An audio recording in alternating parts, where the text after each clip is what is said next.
I would like to thank the FIL, Federation of International Lacrosse, for making development a priority and coming up with the funds to run these type of events. And Bob's left the room. A lot of our development programs are through the hard work of our development committee. Bob DeMarco is the development director. Rick Mercurio, the chair of our development committee, and Wendy Cuthbert from the development committee, and Dino Masterich, and he's gone. Anyway, development is a priority, and again, just thank you. I'd also like to introduce Ron Balls. Ron is one of the gentlemen that the BCH is named after. Probably more importantly, he's in charge of finances for the FAL, so he's the one who writes the checks. So he's a good guy to know. At this time, I'd like to introduce Mr. Bruce Codd. Bruce is the technical director for the Ontario Lacrosse Association. Very privileged to be able to work with Bruce at home. Bruce's experience comes at all levels. He's coached 7, 8, 9, 10-year-olds very successfully. One of the best 7, 8-year teams I've seen there a couple years ago, your novice team. It's just fun to watch. He also does elite lacrosse, the highest level of lacrosse in Ontario. At the junior levels are Junior A League, very successful Junior A coach, Junior B coach, and also currently an assistant coach with the Toronto Rock, the National Lacrosse League. Bruce today is going to just kind of give you again, this is just something that works in Ontario, works for us. Going to go over a little bit of how we structure things in Ontario and some of the development programs that we have that have worked for us. So at this time, Bruce Codd. Thank you, Stan. It's great to be here speaking today. We mentioned last time about being a little bit nervous. I would certainly feel a little bit more comfortable if everybody had a helmet and jerseys on, and we're in a dressing room environment. But I'll do my best to curb those nerves. So we're gonna today the presentation. We're gonna go over a lot of programs. You'll notice that my name and Ron McSpadden's name is on the PowerPoint here. Ron's gonna follow me up, and the reason we kind of connected things is a lot of our programs are gonna overlap and are intertwined. So I'll go first, and then Ron will speak after, obviously. So kind of a quick overview of what we'll be talking about today. As Stan mentioned, we're gonna go over a lot of the OLA programs that we currently do. Our current structure, certainly in the the youth age categories, and again some of the programs. So our Team Ontario program we'll talk about today as well. So we'll give you an overview of all the different programs we have. We'll start with our minor box lacrosse. That's our biggest numbers are in minor box. We have roughly 7,000 players playing minor box in the province right now. The age differences, obviously, as located on the screen here, all the way from our paperweight, which is 5 and 6 year olds, all the way up to intermediate, which is a 5-year category, 17 to 21. But you'll notice all of our age categories are set up as 2-year age categories, and that in itself lends to some unique opportunities in the game. A lot of sports are single age age categories. With the double age category, I think it allows our athletes an opportunity to play a lot of different roles. So 1 year as a younger player, you might have to be a bit more of a grinder. You'll have to fight for every inch that you get on the floor. The next year as an older player, generally you'll be one of the leaders on the team. So that there in itself just kind of creates a certain level of competition, and every athlete kind of gets to play all different roles, which is kind of unique to at least in our sport compared to some of the other sports in Ontario. Our biggest age category right now is our Pee Wee division. There's roughly 1,700 people at the Pee Wee division. All the other age categories are roughly around 1,000 players in each. Pee Wee is kind of generally when things start to kind of tail off a little bit. There's certainly the entry level age groups. People are starting to try different sports, lacrosse being one of them. And then as they get older, obviously they start to specialize in whatever sport, and that marries well with our long-term athlete development. You'll see that we encourage athletes to not only play lacrosse but play other sports, and then as you get older, obviously you start to specialize. So that's kind of the basic divisions that we have. Our minor box structure is set up in that we have 8 regional zones throughout the province. So each zone has different clubs in their zone. You compete. I wouldn't say locally, but travel is limited by the region. So for example, you're probably not going to be driving any more than probably 2 hours at the most within your zone. I would say it's probably even less than that. Most zones would be an hour's drive, with the exception of some of our zones in the north. So that obviously limits the travel. You get an opportunity to compete against other associations. With that, you start to form some rivalries and some competitive spirit amongst in those games. So there are 8 zones. Again, it's a way of doing a series of exhibition games, essentially, to develop our players, but not having to travel far. Now, from that zones, one of the things that we do is we offer invitational tournaments. So the Ontario Lacrosse Association sanctions tournaments. Clubs submit their request to host a tournament, and then from there we approve our tournament play. This is where all zones would have the ability to mesh, and the benefit of having the tournaments is you're not seeing the same teams over and over again. This is all, I should clarify, this is all our rep level lacrosse teams. Obviously, each club would have their own house league, which I'll talk a little bit more. So this would be our rep programs or our travel-based teams. Again, with the tournaments, different zones come in, different teams play. That allows us to get a kind of a way to rank our teams for our provincial championships, which is ultimately something that happens at the end of the year. So you play your zone play, which is your exhibition play. You have tournaments, and at the end of the year, we have our provincial championships. And one of the things that the tournaments, again, allows we have a ranking system called MAIOR, which is all the scores from all the games, whether it be exhibition games, zone games, or tournament games, are sent into our office. They're uploaded into the MAIOR system, and then it generates a ranking system for all the teams in the province. And the benefit of the ranking system is now we can break our teams into 16 division tournaments for our provincials. So you're ranked 1 to 16, and then so on and so forth. We have our A division, B division, C division, all the way up to, I think we get up to F sometimes now. We have, as you'll see here on the slide, we have various teams. I think we're up to 64 associations as of this year, with a couple of new clubs coming in. So a lot of times there'll be multiple teams on each club. So again, that's where our provincials get us to. Our provincials are held at the Ontario Lacrosse Festival, which is held in the Durham region, just outside of Toronto. It is the largest youth lacrosse festival in Canada, but probably the largest youth sporting event in Canada, and has really become a big deal in the sporting culture in Canada. I think we're in year 15 now, so it's been around for a while and very successful. It's become the hub of lacrosse over the last 15 years. Again, all age groups from type to intermediate would attend our provincials. So basically, from there, it's it's a tournament style. You're put in groups of 4. Top 2 teams in each group move on and compete. Quarterfinal, semifinal, till we get down to our provincial championship, and that is at all levels: A, B, C, D, and E, and again sometimes F now, which is a good thing. It means we're growing in that department. Next thing in our minor box is we have our qualifier program, and this is a very unique program.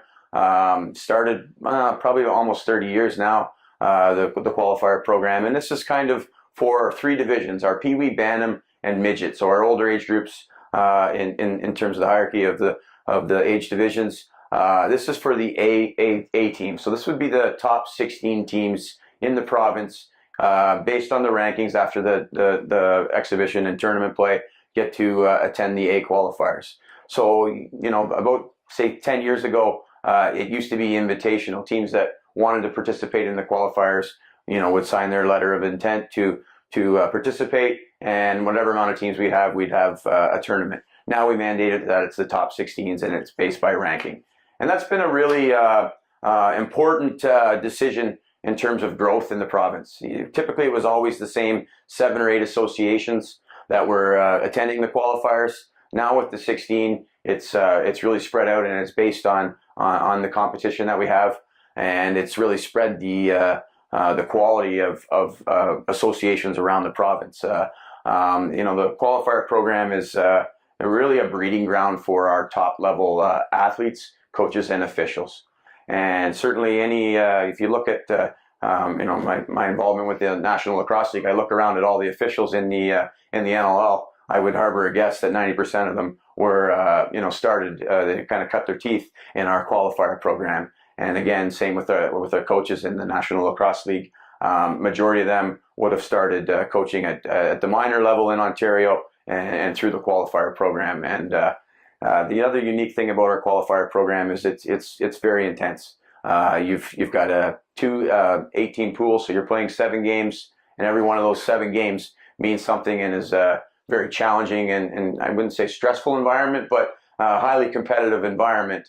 And again, that just breeds that competition and player development at an early age, and allows to continue through for some players play in this qualifiers for 5-6 years. So by the time they get to our junior and senior programs, they've already played upwards of 35, 45 very high intense games on the low end, even more on the other end if their team is successful. So out of the qualifiers, basically once we've done our 2 round robins, 2 divisions of 8, the top 6 teams from there then get to go on to our final 6 or our provincial championship, 8 provincials. Typically this was always a program that was outside of the Lacrosse Festival. So the qualifiers would be spread over 2 weekends at different locations within the province.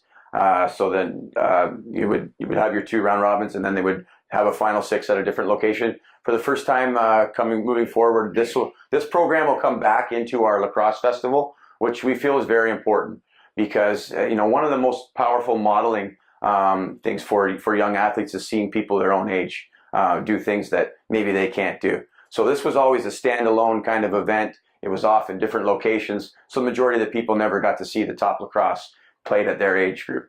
So now with it coming back into our Lacrosse Festival with all the other age groups the same age, now our other novice players, B, C, D, will be able to see kids, or sorry, not novice, Pee Wee kids will get to see the best players in their age group and see how they do it, which, as I mentioned, is a great form of modeling. It's one thing to go watch professional players play the game, but it's just that much more powerful when you can see somebody your own age do things that maybe you didn't dream of. And now that you see that, now you know it's possible, right? So this is a very exciting thing that this is coming back into our festival model, and not only the players will get to see it, but parents, coaches, everybody's gonna see the top lacrosse back at the festival. So exciting times. Again, once we get to that final 6, it's the top 6 teams out of the 2 weekend qualifiers play off in a round robin. So again, you're getting 5 more games right there of highly competitive lacrosse, and then ultimately the top 2 teams play for our championship, which again is extremely intense, very well attended games. So it's kind of got the big lights feel of it. Lots of people attending. It's got that just that excitement that comes with kind of a provincial championship final.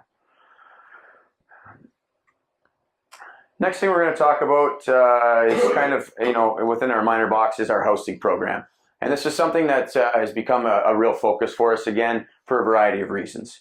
First and foremost, this is kind of the entry level program for athletes in box lacrosse. We really want to introduce kids to the game. We want to do it in a situation where there's not a lot of travel, right? One of the biggest barriers is if with our rep programs, some of our smaller associations don't have the luxury of having a house league program. So you're going to have to travel an hour. That's obviously for parents could be a little bit of a challenge. If the first thing you're doing is first time you're ever playing, you got to drive an hour away to play a game, right? So focusing on house league is it's close. You're 5-10 minutes to your local arena. it's easy. You come home, right after the game, and back to normal life, as opposed to traveling an hour each way, getting ready, all that, right? So by focusing on the house league program, again, it's the introductory way. It's not a great time commitment. A lot of our house league programs are probably an hour and a half to 2 hours a week. So, and quite often that's on the same day. You'll practice and then play your game right after.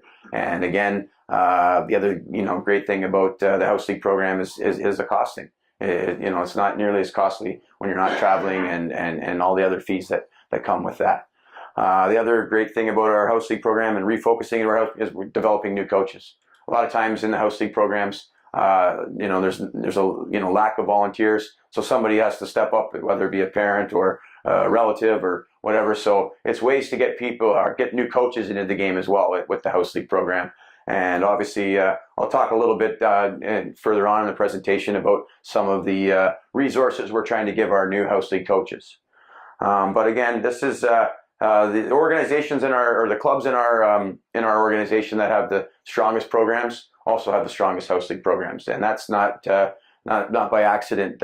It's important again, that just increases your number base. It keeps people playing the game, and ultimately, usually your house league players, after a while, they become your rep players, right? So just in a very important piece to the puzzle. I just want to quickly talk on our junior to major program. This is kind of the pinnacle of box lacrosse in the province. We have 3 different junior leagues, junior A, B, and C.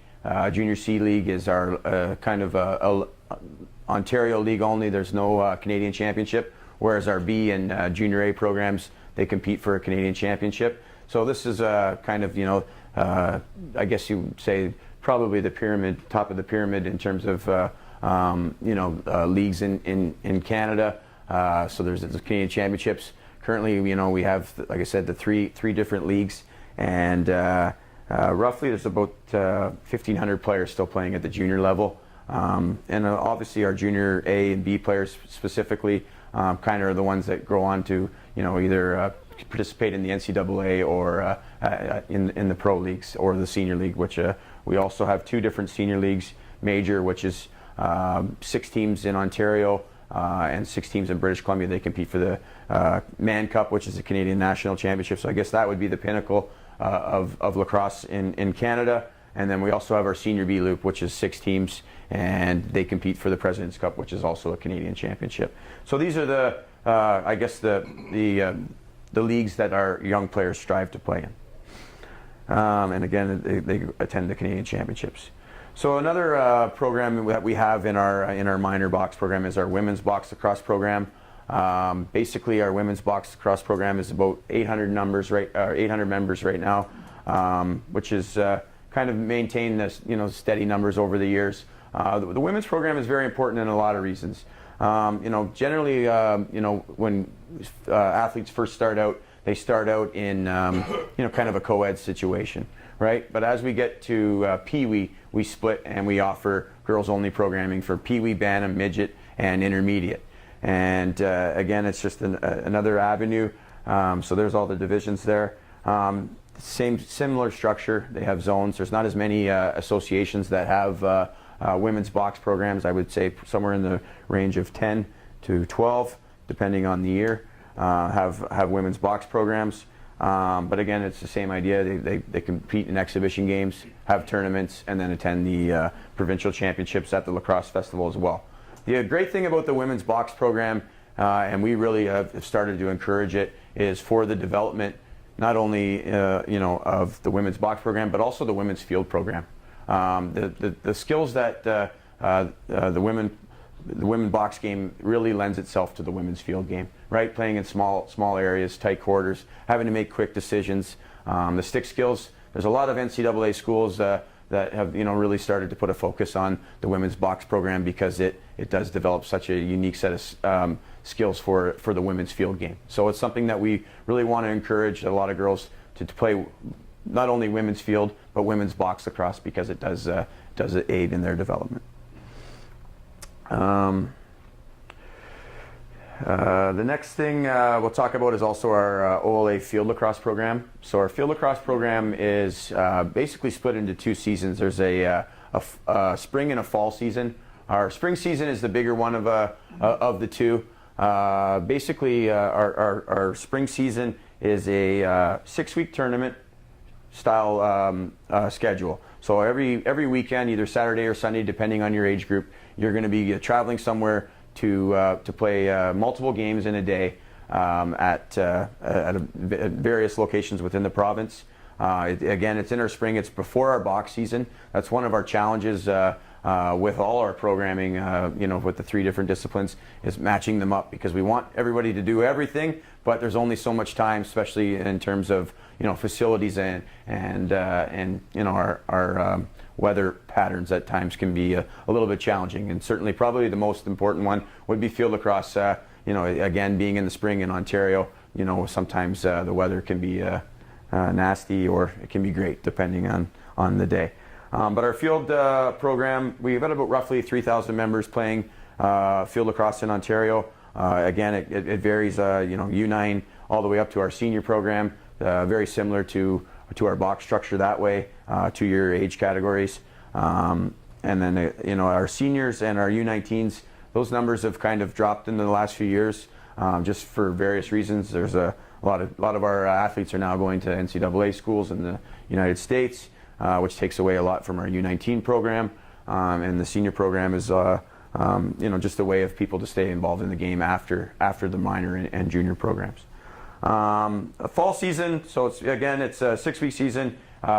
Play the exhibition games, and then you're rated A and B for provincials, and then we declare a provincial champion, similar to what we did in our box program.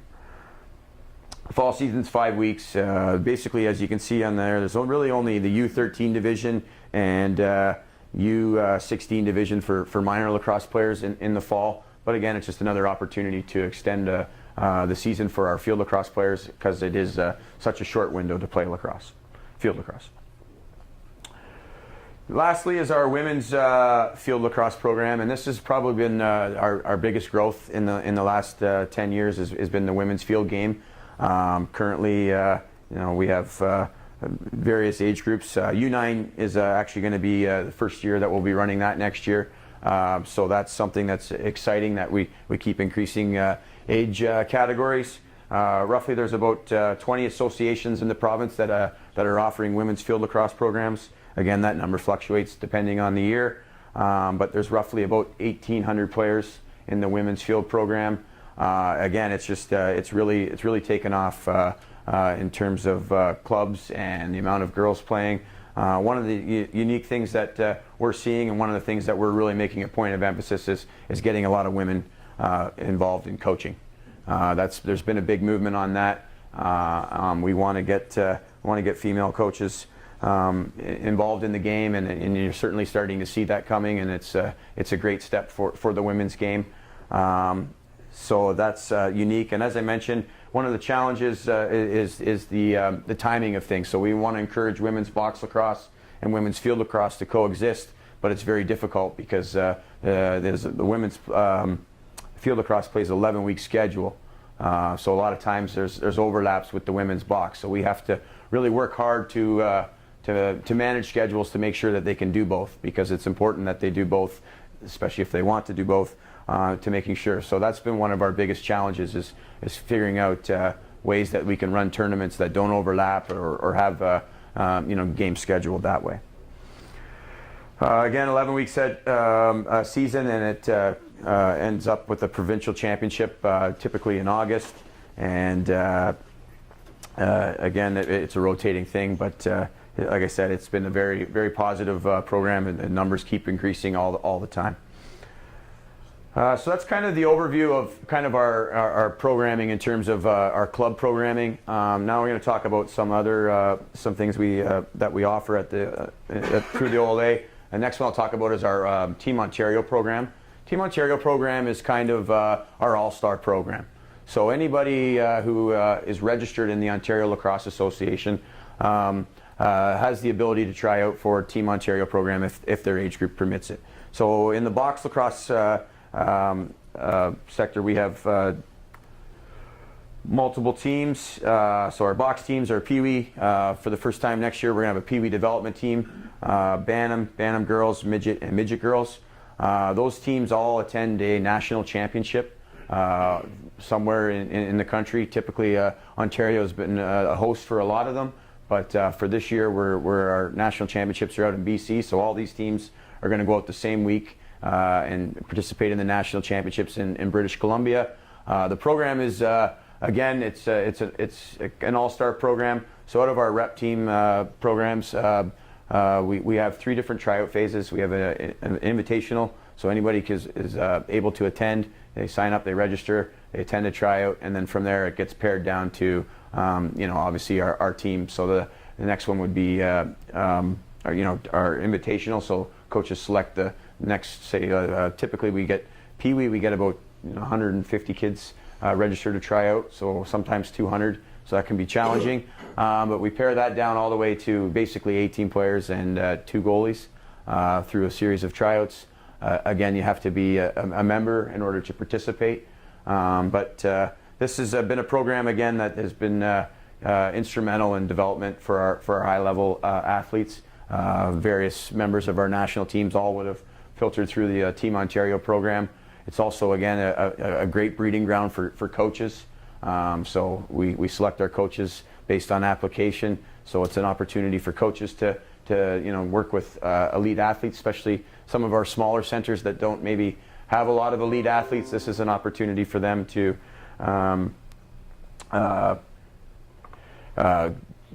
work with some elite athletes.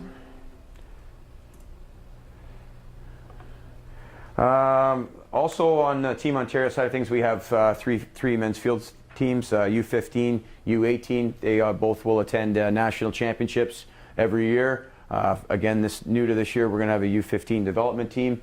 And what the development teams are is basically trying to just expand that pool of athletes into the Team Ontario program. So maybe they didn't make the U15 team that will be attending the national championship, but they'll still attend practices. We'll do some different tournaments in the United States or international tournaments in order to, again, just to increase that pool of athletes that get exposed to the Team Ontario program, and another way to further our development. The last one is our women's field teams. This program has really it really exploded in the last few years.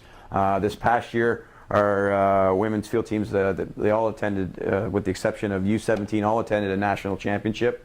But we started doing a lot of recruiting tournaments in the United States. So we were at the President's Cup this year, very successful. Didn't know what to expect, but our Team Ontario team did very well at that. And now, we're starting to get a lot of interest from schools for our athletes. They want to know what these athletes are up to. So it's something that we're going to keep expanding, because it's a great opportunity for our athletes to go down and get some exposure in front of NCAA coaches, and also it's again a breeding ground for our national team. All of these programs are kind of geared towards creating our national team players, right? So exciting stuff there. Last thing I got one more. Next thing I'll talk about is the entry-level manual. So this is going back to that house league coaches, initial coaches who've never coached before. We found over the last few years there's been a demand for resources for new coaches.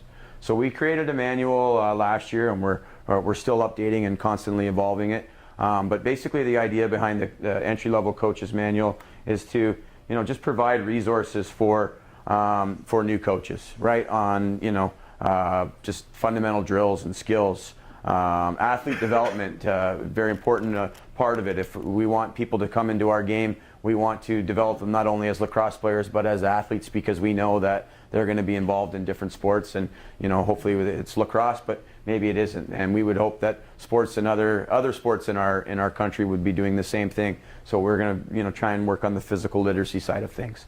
And just simple exercises that can do that. Skill development, tips, practice planning, rules of the game, just some basic things. Stan talked about it earlier about the stick. I'll show you in a minute the importance of the stick and the connection that the stick plays with athletes. So we want to make sure that our house league coaches understand that importance and pass that on to their players. So, yeah, we'll talk about the entry-level coaches manual that we created last year. The entry-level manual was meant to be a resource for new coaches, not only in the house league program, but also new coaches at maybe some of our rep programs. We do offer coaches clinics for all of our coaches, but there just wasn't a whole lot of resources out there for our new coaches. And some of the big things that we wanted to focus on in our entry-level manual was the fundamental skills, teaching them, not only having the literature behind it, but also showing visuals, as well as athlete development, developing physical literacy within our athletes. So again, we expect all sports, to kind of do this in Canada. It's part of the long-term athlete development model in Canada. So it's making sure that they understand some basic principles of physical literacy, some exercises in the manual that can promote that, but also the different elements of physical literacy: running, jumping, hopping, skipping, all different exercises that they can incorporate in their practices in order to promote that. Spend a lot of time on our skilled development drills. So if we're catching, passing, having specific drills for each of those skills. Practice planning, again, new coaches, a lot of times they don't have a lot of history in planning practices. One of the unique things that we have in our entry-level manual is we have 10 sample practices for each age group. So we have the tyke, novice, and pee-wee age groups. Each one of those has 10 sample practices. So if you've never done it, you've never coached lacrosse or played lacrosse, here's 10 weeks of practices that you can run with, and they all vary, different skills that you could insert or take out depending on maybe what you wanted to work on, or where you're at in your season. But again, just trying to take as much of the guesswork out for those new coaches that have never done it before, and that was something that was very well received amongst our coaches, as well as we have a big section, or a section, on the importance of the stick and maintaining the stick. And within that, some of the things that we'll talk about the stick, Stan mentioned it earlier about the barriers to the game. There's one of the most frustrating things for a new player to come into the game, and the first thing they do is they try and throw the ball, and it ends up in the ground, or ends up way over on the field or outside of the stadium. Quickly, all of a sudden the fun of the game has been eroded in a hurry, right? So it's important that the sticks are maintained. They've got a good pocket depth. They've got shooting strings that function the way they're supposed to. The length of the stick is not too long, especially for younger athletes. Probably one of the biggest barriers would be the length of the stick, right? So just giving the coaches the tools and resources to kind of identify what that looks like. And if they don't know what it looks like, finding out somebody that does, right? Because it is just such an important part of the game. And the other thing that we've got in our stick section is kind of making the stick personalized, right? One of the great things about lacrosse is you don't really need a whole lot to work on to get better. You need a ball, maybe a wall, or a rebounder, or a friend, and you can practice and you can become pretty good at lacrosse. But also having that connection with the stick, whether it's for younger kids, putting their favorite color of tape on it, or the shooting strings, different colors, just trying to build and foster that connection with the stick. Because once you have that, generally you've probably got a lacrosse player for life. So again, we spend a lot of time on just kind of the maintenance of the stick and the importance of it. And then the last thing that we talked about in the manual is positive coaching qualities. Just making sure that our coaches are always there on time. They're organized. They've got smiles on their face. They're high-fiving, fist bumping, whatever it is, to the athletes. Because again, that coach is just generally probably so important in that young athlete's life. Outside of parents and educators, coaches obviously play a big role in the development of our athletes. One of the unique things too is we were working on a series of videos for the manual. So whether it be passing drill, you could click on a hyperlink, which allows you to go right to what the drill looks like. We'll find that will be useful for our coaches because they can print this stuff off, but also to be able to visually see it through the links on our website will make it a great tool at practice. Maybe you're out there and you forgot what you're supposed to do. You'll be actually able to look on your smartphone what the drill is supposed to look like and maybe get things back in action. So those are it's an exciting resource for us, something that will be constantly evolving and updating over time. But we just feel it's something that will help assist our new coaches that we haven't been providing in the past. On top of coaching as well, we have our Canadian Lacrosse Association. We have 3 streams of coaching. Our community development, so this would be above and beyond kind of our entry-level manual. We have our community development program, which is basically geared towards our younger age athletes. So it gives technical tips, but also emotional tips for our coaches on the athletes at the younger age groups. From there, you progress into our competitive introduction stream, which is getting a little bit more specific. It's more geared towards our older athletes in terms of maybe U13 and above. Every coach in the province is required to attend at least the community development, and then as you get older, we require them to take the next level, which is the introduction level.